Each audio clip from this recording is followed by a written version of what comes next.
at aksyon sa DZAR Action Line. Public service na po tayo mga kapartner. Ngayong pong araw ng Lunes mga suki. Ang land bank po ay dagsa ngayon ang mga senior citizens. Medyo na-amuse ako sapagkat while on my way, halos lahat po ng land bank branches, sabi ko bakit napakaraming mga senior citizen ang nakapila. Just to know na ngayong araw pala ang release ng mga pensyon ng karamihan po sa mga beneficiaryo po ng mga retiradong mga kawani sa gobyerno, lalo po mga kawani sa Armed Forces of the Philippines. Gandang umaga po sa mga nakatatanda po sa atin. Hindi ho matanda, no? Hindi ho matanda. Mga nakakaedad po sa atin, mga lolo at lola po natin na nakapila po ngayon sa iba't ibang branches po ng Land Bank. Good morning po sa inyo. At just the same, ngayon pong araw na ito ay nakalan po tayong tumulong po sa mga nagtitiwala sa ating palatuntunan. Sino man po kayo, taga saan man po kayo, anumang kalalagayan niyo po sa buhay, ang importante po, ang isusumbong niyo sa amin ay totoo at nasa katwiran at nasa panig po ng batas. Everybody's welcome sa ating palatuntunang DZAR Action Line. At ako na po ito, si Errol Nakame. Kami po ay maglilingkod sa inyo until 10 o'clock this Monday morning. At tulad po ng ating nakagawian, allow me to mention again the contact numbers dito po sa studio. Ating mga telepono po ay 985-9488 at meron tayong isa pa yung 836-3875. Pwede rin niyo po kaming silipin sa ating website na www.sunshinetvradio.com and the other website is www.dcir1026.com. Pinapractice ko po na yung mata ko ay diretso po sa camera sapagkat starting last week, we've been recording our program and this is being uploaded sa ating mga social media accounts, sa website, sa internet, sa YouTube, sa Ustream. At nang sa ganoon, malate man kayo na hindi nyo ako abutan, you can do some replays and you can still watch my program through that account. Sa ho, 12 minutos na makalipas ang alas 9 po ng umaga, tayo po ay makikibalita muna sa mga Action Center partners natin. By this time, mula po sa Makati City, gawin po muna tayo sa Caloocan City.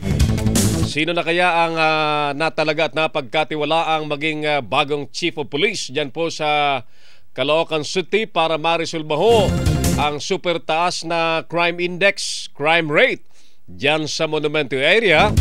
And by the way, ang Monumento area po ay nasasakupan po yan ng 4 na magkakaibang barangay. Kasama po dyan sa nakakasakop sa Monumento area ang ating kaibigang barangay chairman, Kapitan Jose Coronel. Kap, kumusta ka dyan? Tatawagan kita mamaya sapagkat, the purpose of the PNP is to really curb.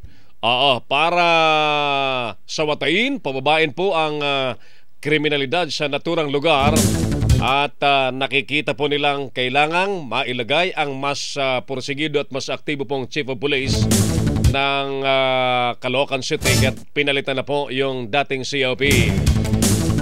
Makibalita muna tayo kay Sir Joel Apolonio, ang ating kapartner dyan na Action Center sa may Morning Breeze sa Monumento area. Sir Joel, good morning po sa inyo.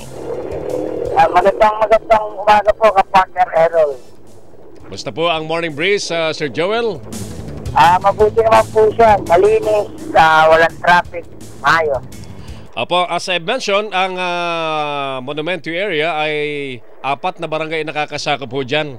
Yung barangay ni Kapitan Jose Coronel, yung barangay ninyo sa may Morning Breeze, at iba pa dito sa magkabilaan pa. Kumusta ang lugar mo dyan when it comes to peace and order? Dito naman sa amin, tahimik po rito eh. Ito ang first subdivision ng Caloocan, tahimik po. tahimik naman siya. Very good. So, pero, ang talaan ng pulis ay napakataas ng kriminalidad dyan sa lugar na yan. At nais kong, hikayatin yung ating mga kababayan na maging bahagi ng kampanya laban sa kriminalidad. In fact, yung lugar ni Kapitan Bayani Coronel, pinaglalagyan niya na ng mga CCTV cameras. Kaya lang, yung mga kriminal talaga, matatalino din, tumitira sila doon na Sir Joel sa mga lugar na hindi hagip ng CCTV camera.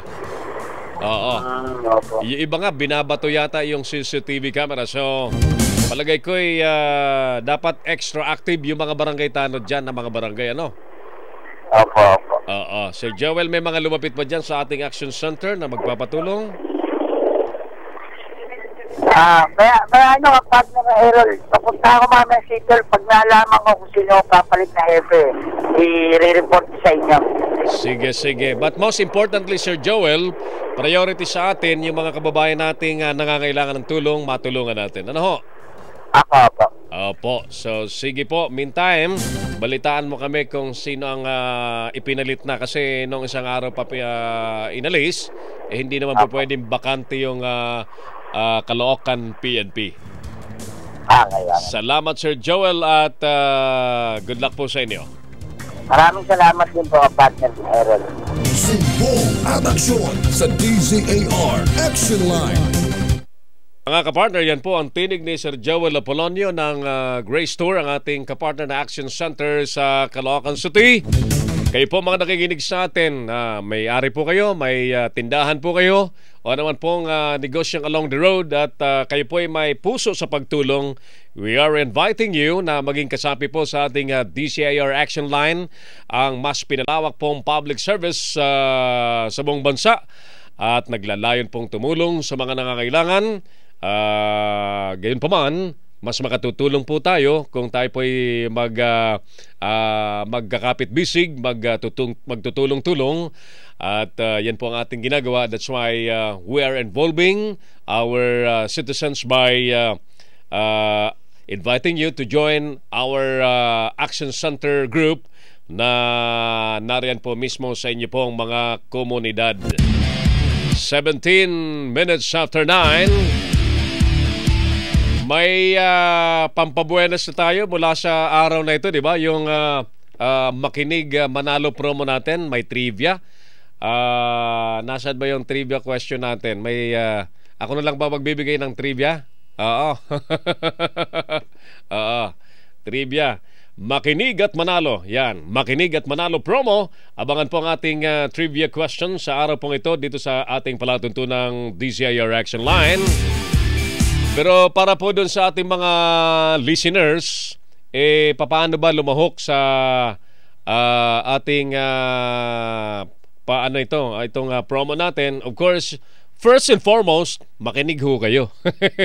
Kailangan nyo pong makinig sapagkat may question po tayong babanggitin at kailangan nyo pong masagot. At yung mode po ng sagot, tatawag po kayo sa telepono, di kayo mag-text. Yung sagot po ninyo, itatawag po ninyo at iti-text. Of course, kasama po ang inyong pangalan sa address. At yun. So, kasama po yung pangalan ng programa para mabatid natin kung saang programa kayo nakikinig. Ano ho? So, ganun lamang kasimple. Ang ating text line ay 0927-540-2241 at yung at mga telepono po natin, again, 985-9488 at 836-3875. Any moment ay kausapin natin sa ating palatuntunan si NBI Director ano ang full name ni NBI Director? NBI Director Virgilio Mendez. Malaman natin kung nadala na ba sa Malolos RTC si retired General Jovito Palparan para kung ano bang mangyayari na although nasa discretion na po siya ng korte sapagkat sila po yung nagdala kasama po yung Army, Armed Forces of the Philippines and the Philippine National Police. Mamaya po yun ang konti, but most importantly, kaya po namin tatawagan, kaya po natin kakausapin mamaya ng konti sapagkat marami po nagtatanong, Sir Errol, paano na ba kumuha ng NBI clearance ngayon? Alam nyo ba kung paano kumuha ngayon ng NBI clearance? Baka akala nyo, pipila lang kayo ngayon. Pagpunta nyo, pipila lang kayo. Ganon. Hindi na ho ganon. Paano na nga ka-Errol? Di mamaya alamin natin. Kasi dahil moderno na po ang sistema, may sinasabi po silang ganito muna, schedule ka muna. Yan ba'y kaparehas po ng sistema po dyan sa DFA sa paggawa po ng pasaporte? Malaman natin yan, ano? Sa pagbabalik po ng palatuntunang DCAR Action Line at kami po ay ready na rin tumanggap sa inyo pong mga tawag at mga text. Errol Dakame sa DZAR Action Line. DZAR 1026 Sunshine Radio. Kapartner mo sa Bandita at sa Bisyo. Huwag malulungkot, huwag mangangamba. Sa mga pagsubok, mayroon kang kasama. Isiya sa puso ng bayan, lagi nating malalapitan. Dasal ng ginawang CSO, pusong Pilipino, pusong panalo. ang pusong panalo. Tangkilikin natin ang Lotto, Sweepstakes at Small Town Lottery ng PCSO para buong bayan panalo.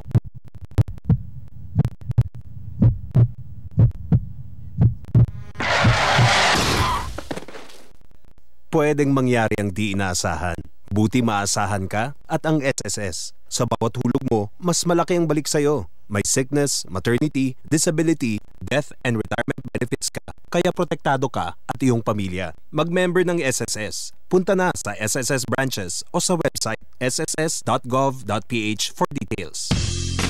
Mga kapartner at sa mga masugid na tagapakinig ng mga programa dito sa DZAR 1026 Sunshine Radio. Narito na ang aming handog para sa inyo. Sunshine Trivia Promo. Abangan ang trivia questions sa bawat programa. Ang katanungan ay patungkol sa issue o topiko ng program anchor. Mapapakinggan ang trivia question sa pagbungad at panapos na bahagi ng programa. Maaari mong abangan ang lahat ng programa at sagutin ang lahat ng magkakaibang trivia questions. Subalit isang beses lang pwedeng sumagot sa trivia ng bawat programa sa pamamagitan ng tawag o text. Para sa gustong mag-text, itype ang inyong sagot kasama ang program host at programang pinapakinggan. Kalagip na rin ang inyong buong pangalan, edad at address at isend sa DZAR hotline number 0927-540-2241. Para naman sa gustong tumawag, i-dial lang ang telephone numbers 836-3875 at 985-9488. Ang wastong sagot ay ira-raffle sa huling bahagi ng programa. Sa mga hindi natawag, may tsansa pa kayong manalo sa gagawing weekly raffle promo tuwing Sabado. Iba't ibang papremyo ang naghihintay sa inyo mula sa mga sponsors. Kaya mga kapartners, tutok na sa DZAR 1026 Sunshine Radio. Muling nagbabalik si Errol Dakame sa DZAR Action Line. Lunes po ngayon, kaya dito po sa paligid ng Guadalupe area ay super traffic. Dito ho kasi yung MMDA at kapag nagawi po kayo rito sa may lugar ng MMDA, halos lahat po ng kalsada, mga both ways, magkakatapat. Yung pinagbabawal pong double parking, sila mismo ang lumalabag, ano? Kaya't lalo pagka Lunes po ng umaga, nagkaka-letse-letse ang traffic ho rito. May flag racing ceremony pa sila dyan. Yun, yung mga may lakad po sa ibang hanap buhay naman, napipirhuwisyo. Well, tulad po ng Supreme Court, at least nangangarap ang Supreme Court makalipat ho ng lugar. Di ko ba ang Supreme Court ay nasa may Padre Faura sa lungsod po ng Maynila. They wanted to transfer to a place like, dito daw po ang type ho nila, yung ano ang type ho nila, yung type din ni Corona na lugar. Di ba si dati Supreme Court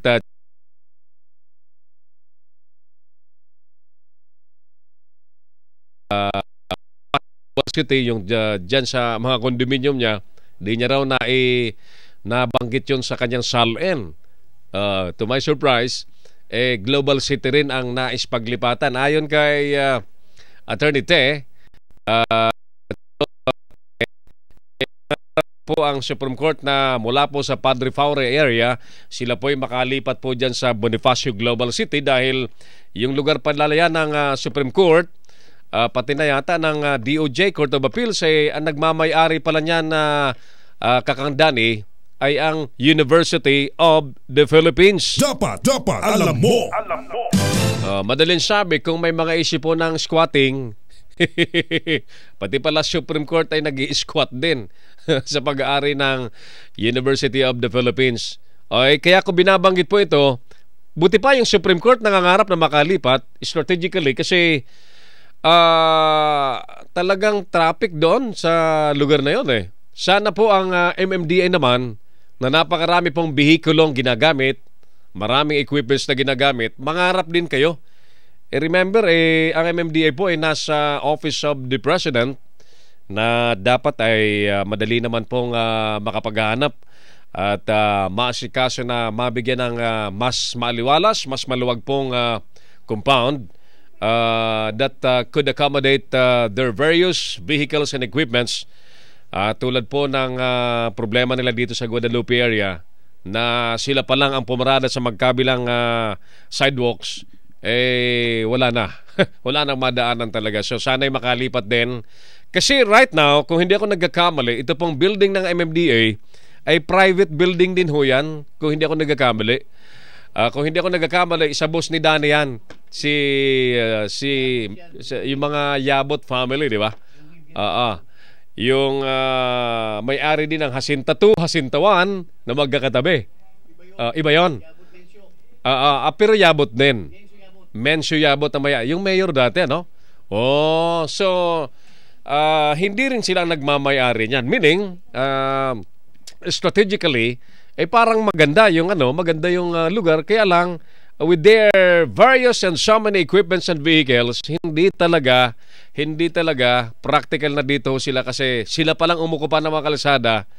Yung pinagbabawal pong double parking, nalalabag na po agad nila, no? So suggestion po ito na sana'y makalipat po din tulad po ng plano nila na i-ease out ang trapiko by prohibiting provincial buses to ply in metro major routes. Di ganun din sa MMDA para hindi rin sila di makahanap din sana saan ba ang medyo may malawak pang lugar. Abay, reclamation area. Sa Pasay may malawak na lugar dyan, napakarami. Alam nyo, kapag gusto, may paraan. Dapat alam mo. Yung katapat palang premyo, no? Yung katapat palang premyo para po sa inyong kaalaman sa ating Makinig Manalo promo na may hamon lamang na pagsagot sa trivia question, sandamukal pong grocery items. Sandamukal na grocery items ang pwede niyo pong panalunan kung kayo po ay sasali sa ating Makinig Manalo promo na may sasagutin lamang po kayong trivia question. Problema mo, i-text mo. Problema mo, sagot ko. Teka, tayo po ay mag-follow up muna sa ating public service na ipinagkakaloob kay Lovely Parilla, yung OFW po na nagpuntang Hong Kong at despite na yung kanyang trabaho po ay household help or domestic helper, siya po ay siningil ng 82,000 pesos ng isang agency na mahigpit pong ipinagbabawal ho ng batas. Sumbong at aksyon sa DZAR Action Line.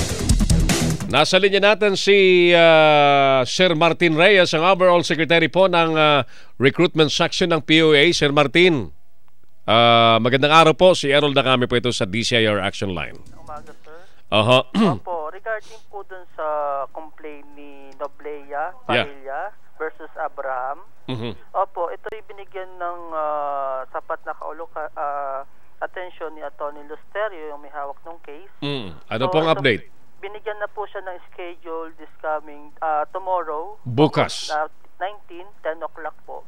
Actually, dalawang schedule po ang in-indicate ni sir. August 19 and September 4, 10 o'clock po na umaga.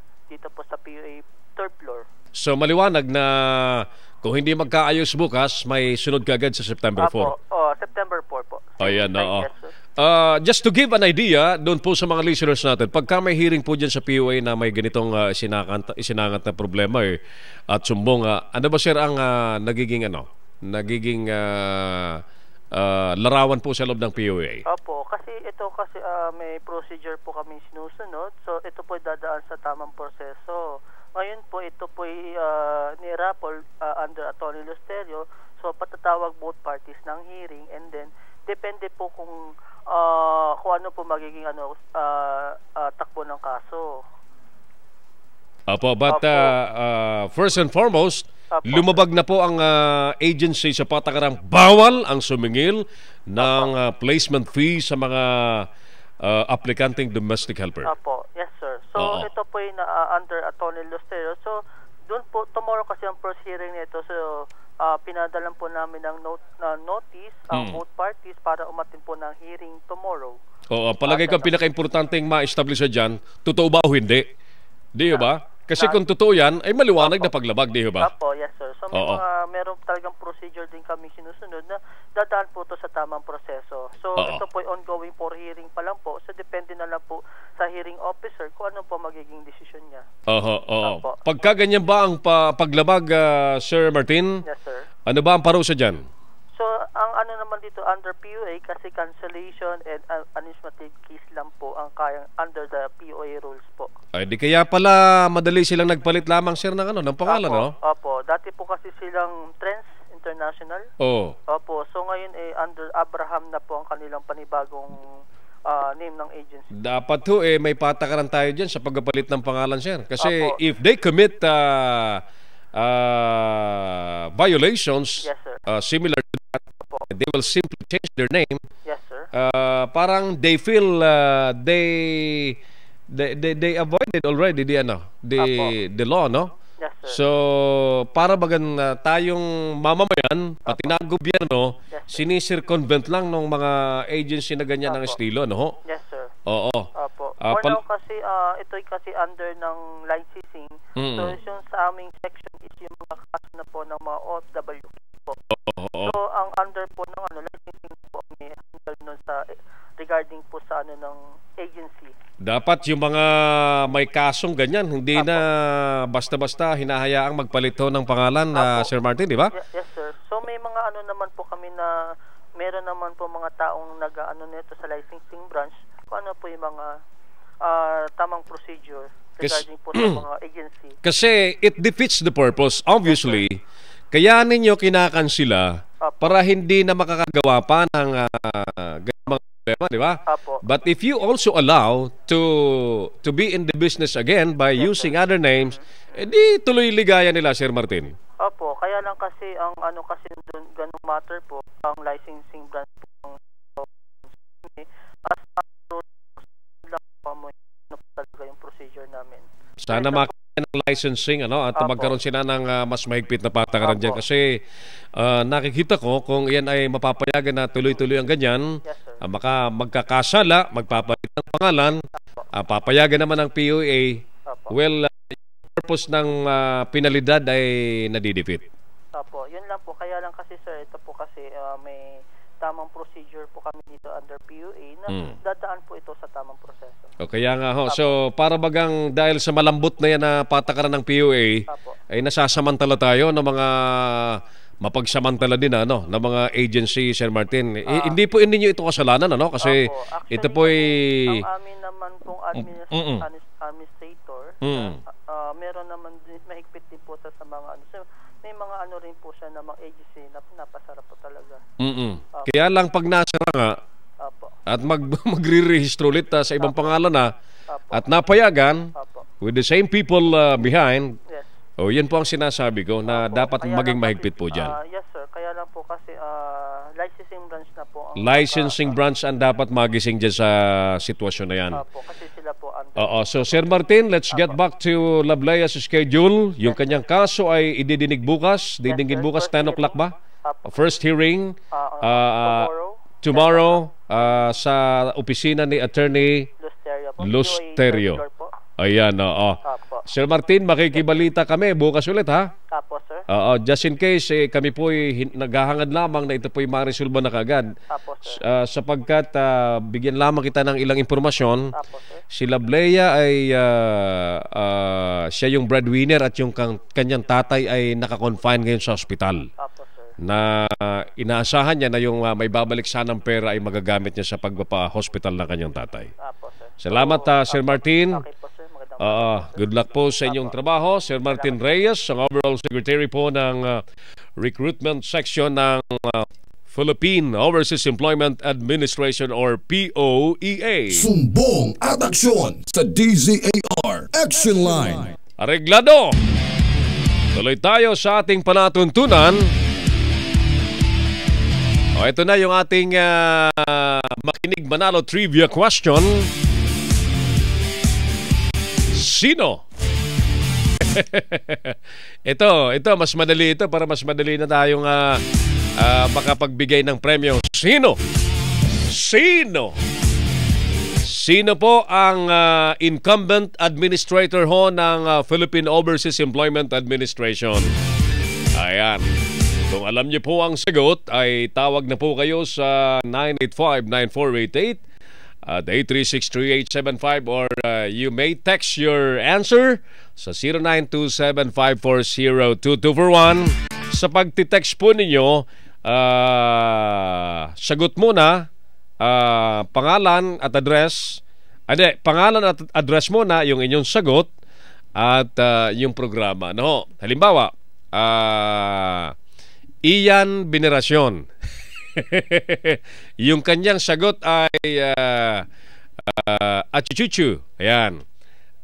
Tapos idudugtong niyo po yung DCAR Action Line. I-text po ninyo sa 0927-540-2241. O ganun lamang kasimple ang pagsali po sa ating makinig manalo promo na sasagot lamang po kayo sa trivia question. Sandabukal po, gabundok na mga groceries ang nakalaan po sa mga mananalo. Bakit gabundok? Marami kasing gusto naming manalo eh. Marami tayong mga nakikinig na gusto nating pasayahin. Alright, so sige, tuloy tayo sa ating palatuntunan. Congratulations po muna sa DPWH sapagkat napaaga ng konti yung pag-aayos po ng Magallanes sa flyover. O yung ano bang tawag nila doon? Retrofitting. Kasi nga ho, para bagang ngipin ng tao sa sobrang tagal na umuuga-uga na. Major access pa naman yan from south, from Pasay area, from South Luzon Expressway, papasok dito sa EDSA, dadaan talaga sa Magallanes interchange. So, iba't ibang klase po ng bihikulo ang umakyat po dyan, and thereby yung capacity at yung integrity ng structure ay medyo kinailangan pong ayusin. So, salamat naman at naayos na agad at may ibsan po yung grabing trapiko po dyan mula sa SLEX at mula po sa Pasay and vice versa. Yun dito po sa may Muñoz area, salamat at natapos na rin yung sa northbound. At palagay ko anytime ay sisimula na rin yung southbound ng EDSA sa may Muñoz. Yung tulay po dyan na inaayos po nila. Marami po silang aayusin, ano? And I think this is part of the infrastructure projects na nais ipatupad ni Presidente Pinoy sa kanyang administration. Naalala po ninyo na kanyang ibinalita at plinano po ng DPWH na ang buong kahabaan ng EDSA, buong kahabaan ng EDSA mula ho sa samba mula ang EDSA, obviously mula po sa Pasay hanggang sa Monumento area, plinano po yan ng DPWH na ayusin, i-rehabilitate. Kasi marami nga naman na mga bahagi dyan na lubak-lubak na at sira-sira na. At alam nyo naman ang mga kalsada kapag maayos, mabilis ang daloy ng trapiko. Pero kapag lubak-lubak, ayun, contributory factor po yan sa paglilikha ng kahindik-hindik pong trapiko sa EDSA. Dapat alam mo. May public service tayo sa ating program. Papasukin mo na yan na partner Danny. Papasukin mo na rito yung tutulungan natin para hindi tayo maubusan ng oras.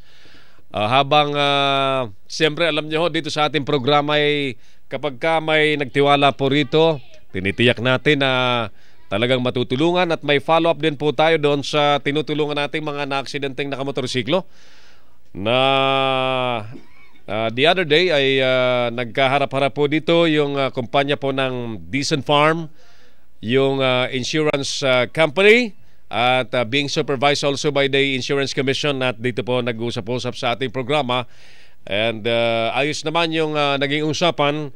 Makikibalita lamang po tayo kung natupad na yung mga pangako po ng mga partidong dapat may gampanang obligasyon. Sumbong at aksyon sa DZAR Action Line. Sige po, nandito tayo sa ating public service sa umaga pong ito. Humahagibis na public service.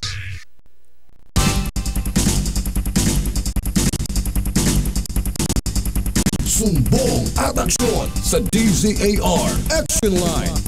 Dapat alam mo. Problema mo, itext mo. Problema mo, sagot ko. Alright, tuloy na po tayo sa ating programa. Nasa studio po natin si Ma'am, pangalan po ninyo, Ma'am? Pakilapit-lapit sa microphone natin. Natalie po. Kayo po si Natalie. Ano po ang naging problema po ni Ma'am Natalie? Bale sir, yung lolo ko po galing ng New York. Pauwi na po dapat ng Pilipinas. Nag-stop over po siya ng Hong Kong, kaya lang palanding pa lang po yung aeroplano, namatay na po siya. Anong pangalan ni lolo? Roberto Marukot po. Opo. Ayun, lolo mo ba ay bago sumakay ng aeroplano? Ano nga yung aeroplano ulit? Cathay Pacific po. Cathay Pacific. May health condition ba yung lolo mo? Bali, ano po siya, naka-wheelchair na. Naka-wheelchair? May hypertension daw po, saka muscle weakness. Oo. May clearance ba ng doktor bago siya bumiyahe? Napaka-importante kasi yan. Dahil mula Amerika, mahaba-habang biyahe. Halos ilang oras nga ang biyahe galing Amerika? Yung New York po yata hanggang Hong Kong is 13 hours. 13 hours, mahaba-haba. Nakaupo, no? Straight bang flight yon? Stopover po dapat ng Hong Kong. Hong Kong. Mula New York, stopover ng Hong Kong bago dumiretso sa Manila. Bali, Hong Kong to Cebu po dapat. Cebu. Taga Cebu, yung lolo mo. Yung kasabay lang po na mag-travel niya papunta ng Pilipinas. So, ang nangyari, lalapag for a stopover sa Hong Kong kamo ay nasawi ang lolo mo. Ilan taon na ba lolo mo? 73 po. 73. Okay. So, ano po ang sabi ng Cathay Pacific at nandito po kayo sa programa natin? Yun nga po, ang sabi po kasi ng Cathay Pacific, magkakandak pa raw po silang investigation kung yun daw po bang pagkamatay nung lolo ko regarding dun, dahil dun sa sakit niya or dahil may negligence na nangyari. Tama din yon. Kailangan talaga imbestigahan. Ano ho? Kailan pa nga ho ito nangyari? August 13 po. August 13, so last week lang ho ito. Miyerkules? Opo. So Miyerkules lamang ito. Very recent lang. Nasaan ngayon lolo mo? Nandun pa rin po sa Hong Kong. Kasi po, sabi sa amin, bali yung tito ko po, kailangan tumakbo agad ng Hong Kong dahil kailangan daw po may immediate family. Ang sabi po, kailangan daw po namin maghanda more or less 27,000 Hong Kong dollars. Para daw po maiuwi namin dito yung bangkay. So ano po ang gusto niyo mangyari at nandito po kayo sa DZAR Action Line? Kung saan po sana kami pwedeng lumapit na government agency na makakatulong sa amin para may uwi namin siya dito dahil wala naman po kaming ganong kalaking pera. Saan nyo ba iuwi yan? Sa Cebu pa rin? Dito na po sa amin sa Manila. Sa Taga-Tondo Manila. lang po kami. Taga-Tondo kayo. Oo. So sige, tatawag tayo doon sa palagay ko sa DFA kailangan DFA kaagad dyan para maintindihan natin kung anong may tutulong po ng gobyerno dyan dahil siyempre Filipino citizen yan. Ang mga Amerikano kapag nagkakaproblema sa ibang bansa, ang US government talagang ginagawan lahat, ano? So sige ate, at tinatawagan lamang ni Kakang Danny, ni Partner Danny ang Department of Foreign Affairs para i-relay natin ito at mahinga natin ng tulong, ano? So yung Cathay Pacific hindi pa makasagot kung may maitutulong din sila, no? Opo. Pero tingnan natin kung pwede nating makausap din yung Cathay Pacific para malay mo at makatulong din dahil pasahero nila ito. 'Di ba kapag sumasakay sa isang behikulo or eroplano man, I understand may mga coverage yan ng insurance. Ganun din po Diba? siguro yung pagkakaalam na. Yun din ang pagkakaalam natin. Yung nangyari nga dyan sa MRT, tingnan nyo, ang insurer nila ay yung GSIS. So lahat pong naging gastusin sa pag-hospital ay di sinagot ng insurance firm. Yung in that case ay GSIS. Dan, makausap din sana natin yung Cathay Pacific, ano? Kung posible. Sige, babalikan po natin yan mamaya ng konti. Ulitin ko lamang po yung ating trivia question na may katapat pong standby ka lamang ate ha, at kakausapin natin ang DFA at yung Cathay Pacific Airlines. Yung ating trivia question po ay Sino ang incumbent POEA administrator? Pangalan po ng nasabing opisyal ay yan po ang ating nais ninyong isagot. I-text po ninyo ang inyo pong kasagutan sa 0927-540-2241. Ang inyo pong pag-text ay unahin nyo po muna ang inyong pangalan, address, ang inyo pong sagot, yung pangalan po ng programa at isend po ninyo sa naturang mga numero. Sige po, at magbabalik po tayo makalipas po ang ilang importanteng paalala. Kami sa DZAR Action Line.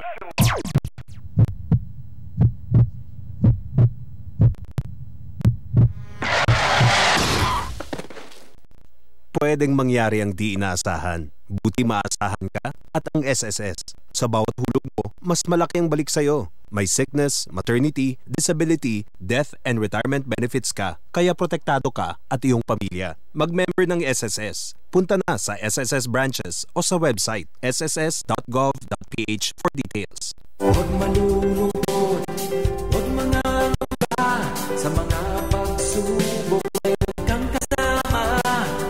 PCSO puso ng bayan, lagi nating malalapitan.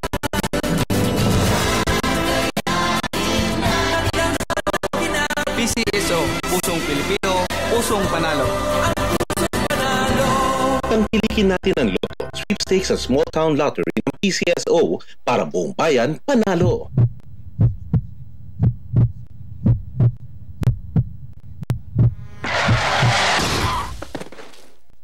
Pwedeng mangyari ang di inaasahan. Buti maasahan ka at ang SSS. Sa bawat hulog mo, mas malaki ang balik sa'yo. May sickness, maternity, disability, death, and retirement benefits ka, kaya protektado ka at iyong pamilya. Mag-member ng SSS. Punta na sa SSS branches o sa website sss.gov.ph for details. Kapartner, negosyo ba ang hanap mo? Yung big time na kita, pero kapital na swak sa bulsa? Kung yes ang sagot mo, abay ano pa ang hinihintay mo? Dito ka na sa Telepreneur Corporation. TPC, negosyong abot kaya. Tulad ni Jeffrey na isang estudyante, ang baon niya dito sa TPC Business kinukuha. Si Jimmy na isang jeepney driver, 8 months lang, nagmamaneho na ng sarili niyang kotse. At si Leo na dating call center agent, dito lang sa TPC nakamit ang kanyang financial freedom. Kaya't huwag ka nang magpatumpik-tumpik pa. I-dial mo na agad ang cellphone number na 0930-123-2500 o 0920-629-9254 at hanapin si Eileen Overna para malaman mo ang tungkol sa negosyong ito. Tulad din na Jeffrey, Jimmy at Leo, tiyak nagiginhawa rin ang buhay mo sa TPC Negosyong Abot Kaya. Join na dahil atin ito kapartner. TPC Telepreneur Corporation. One company, one network, one TPC. Muling nagbabalik si Errol Dacame sa DZAR Action Line. Balikan lamang si Ma'am Natalie. Ma'am Natalie, yung problema niyo ba kay lolo mo, nakausap niyo na ba directly yung Cathay Pacific?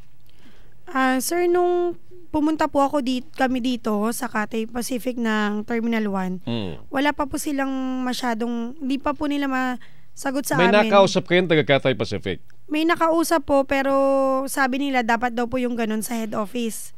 Saan ba ang head office daw nila? Quezon City po yata. Hindi na nasabi sa akin eh. Dapat maliwanagan kasi kung puros malabo ang sagot ay mahirap, ano? Opo. Para malaman natin. Kasi ako naman, I do believe na tulad ng nasabi ko, ang kada pasahero sa ganyang pampublikong sasakyan, mapa-aeroplano man, barko, tren, bus, taxi, yan ay dapat covered ng insurance company. Ano? Opo. So, partner, tawagan natin yung insurance firm para yung insurance commission kung anong patakaran sa ganyan para maintindihan natin kasi medyo blind spot pa tayo doon sa Cathay Pacific until makakausap sana natin yan. Sige Ma'am Natalie, balikan kita mamaya ha. Okay po, sir. Salamat po. May follow-up din tayong gagawin sa mga tinutulungan po nating nabangga ng truck ng Dizon Farm.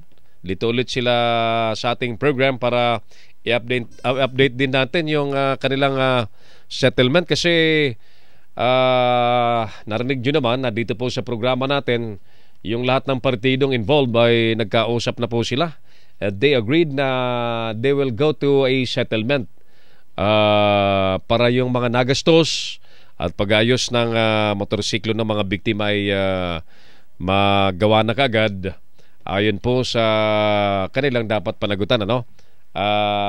Buksan natin yung mic niya, no? Makausap na natin ito.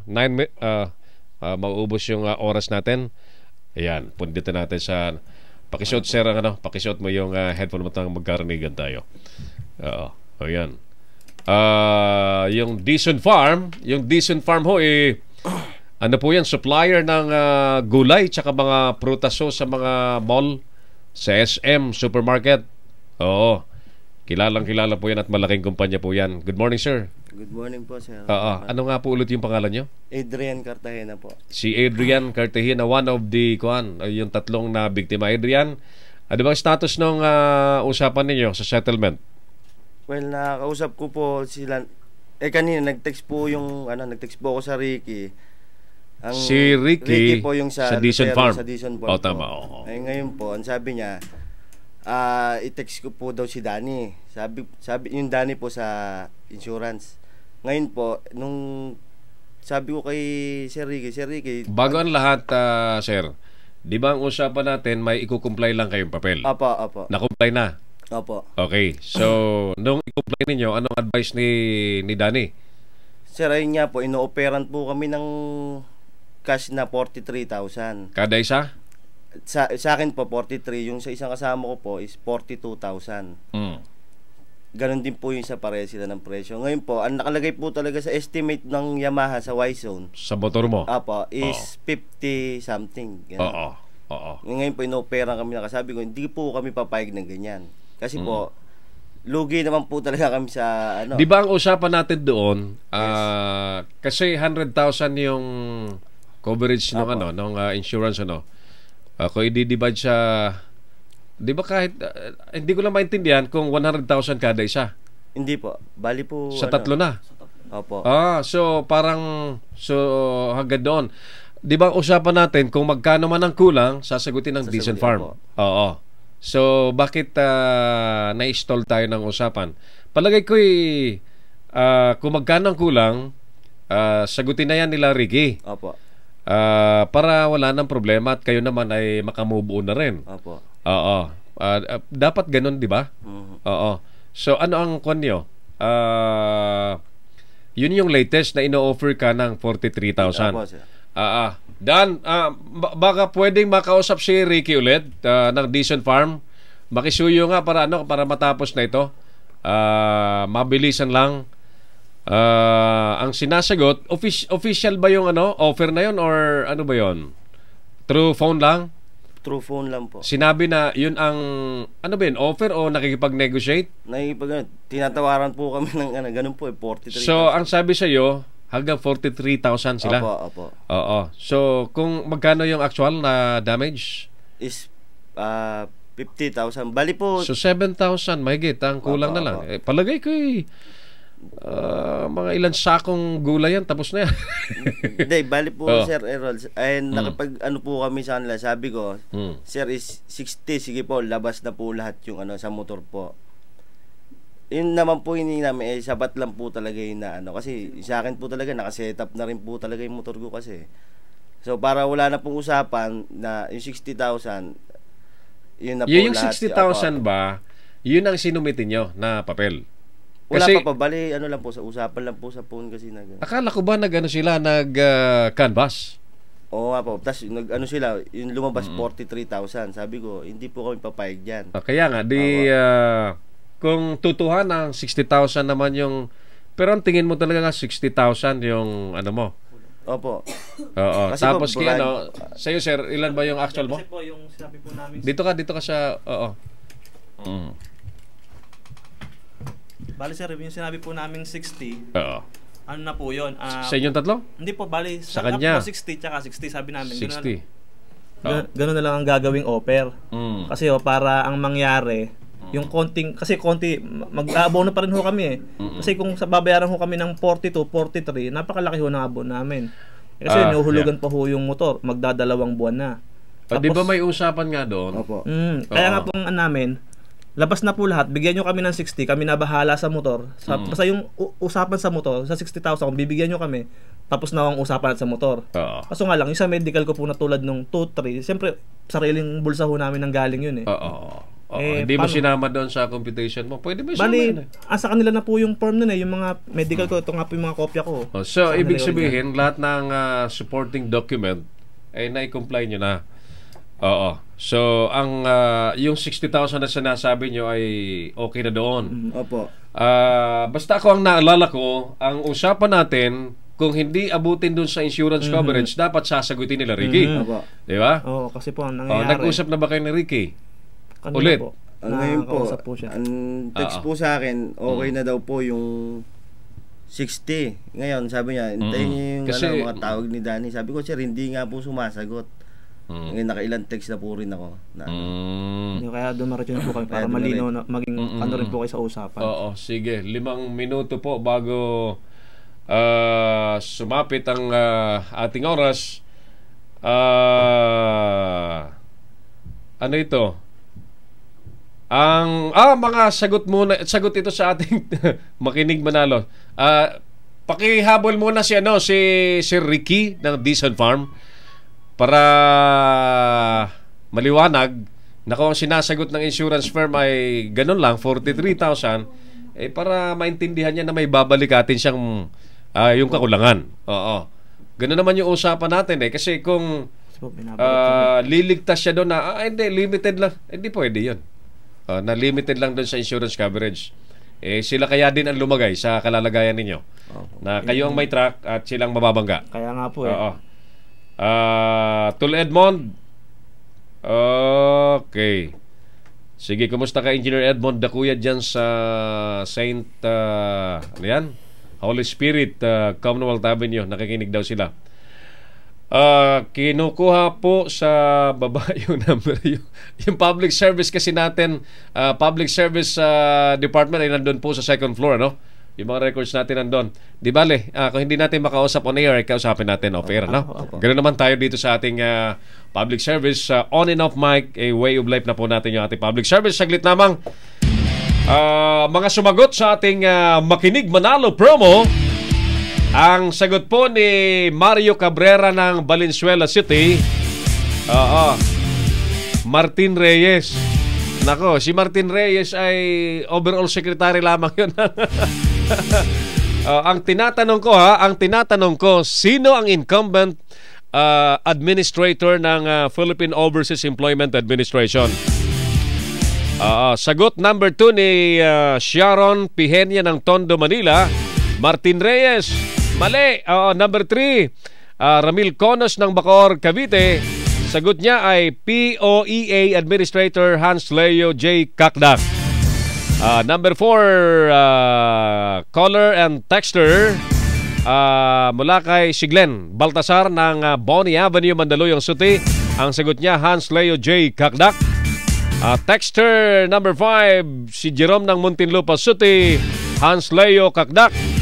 Number 6, caller or texter, si Puring Lao ng Malabon City. Ang sagot niya, Hans Leo Kakdak. Si Margie Abasolo ng Cainta Rizal, si Hans Leo Kakdak. Lahat pong mga tama ang sagot po ay ira-raffle natin. And standby lamang po kayo, antabay po kayo, and keep on tuning in para mabatid po ninyo kung sino ang may dideklarang mananalo po ng grocery items dito po sa ating Makinig Manalo promo. Ano yan na dito na natin pipili tayo, and eto na. Ito nakikita po sa camera. Sa camera po, live tayo sa internet. Sa ating website na www.dcir1026.com at sa www.sunshinetvradio.com.